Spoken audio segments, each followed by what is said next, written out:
రాజులకు రాజు ప్రభులో ప్రభు అయిన యేసుక్రీస్తు నామమున మీకు శుభములు. ఈరోజు దేవుడు మనకు అనుగ్రహించిన వాక్య ధ్యానము అపోస్తలుడైన పౌలు భక్తుడు ఎఫెసీయులకు రాసిన పత్రిక 6వ అధ్యాయము 11వ వచనము. మీరు అపవాది తంత్రములను ఎదిరించుటకు శక్తిమంతులగునట్లు దేవుడిచ్చు సర్వాంగ కవచమును ధరించుకొనుడి. ప్రియులారా, ఈ వాక్య ధ్యానాన్ని మనం పరిశీలించినప్పుడు అపవాది అనేవాడు మనకు తరచుగా, అంటే ప్రతి క్షణము కూడా మనకు తారసపడుతూనే ఉంటాడు. ప్రస్తుతం ఈ లోకంలో వాడు ఉన్నాడు కాబట్టి వాడి యొక్క తంత్రములను ఎదిరించటానికి మనము ఎల్లప్పుడూ శక్తిని ధరించుకుంటూనే ఉండాలంట. ఎలాగైతే వాడు అనునిత్యము మనలను నాశనం చేయాలని ప్రయత్నిస్తూ ఉన్నాడో మనము కూడా అనునిత్యము వాడిని ఎదుర్కోవటానికి శక్తిని సంతరించుకోవటానికి ప్రయత్నం చేయాలి. మరి ఆ శక్తి ఎక్కడి నుంచి వస్తుంది? మన యొక్క శక్తి ద్వారా వాడిని ఎదిరించుట అసాధ్యము, అది మనకు తెలిసినదే.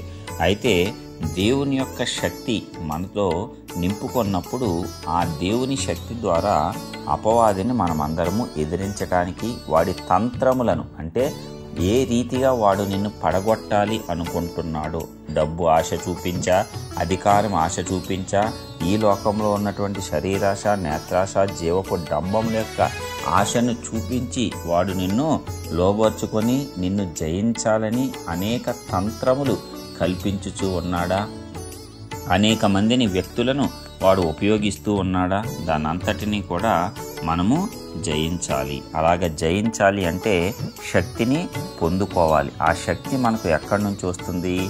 దేవుని యొద్ద నుంచే వస్తుంది. ఆయనతో సహవాసం ద్వారా మనకు ఆ శక్తి లభిస్తుంది. కాబట్టి మనము ఆయన యొక్క సన్నిధానంలో నిలుచుట ద్వారా, ఆయన సహవాసాన్ని పొందుకొనుట ద్వారా ఆ శక్తిని స్వతంత్రించుకొని అప్పుడు అపవాది మీద మనము యుద్ధము చేయాలి. అప్పుడు మాత్రమే విజయం సాధిస్తాం. నీవు సిద్ధపడకుండా నీవు వెళ్ళి అపవాదితో యుద్ధం చేస్తే ఖచ్చితంగా నీవు ఓటమి పాలవుతావు. అందుకే అపవాది ప్రస్తుతం శక్తిమంతుడు అయితే భయపడకుడి, నేను లోకమును జయించాను, వానికంటే నేను శక్తిమంతుడని ప్రభువు చెప్తున్నాడు. కాబట్టి అలాంటి శక్తిమంతుడైన ప్రభువును నీవు నేను అంగీకరించాము. కాబట్టి ఇప్పుడు మనము ఆయన శక్తి ద్వారా అపవాదిని ఎదిరించగలము. అందుకు దేవుడిచ్చు సర్వాంగ కవచాన్ని ధరించుకోవాలంట. ఈ సర్వాంగ కవచం ఏమిటి చెప్పాడు? నడుమునకు సత్యం అనేటువంటి దట్టి, నీతి అను మైమరువు తొడుక్కోవాలి, పాదములకు సమాధాన సువార్త వలనైనా సిద్ధ మనస్సు అనే జోడు తొడుక్కోవాలి, విశ్వాసం అనే డాలు పట్టుకోవాలి. దుష్టుని అగ్ని బాణాలన్నింటినీ ఆ విశ్వాసంతో ఆర్పివేస్తారు.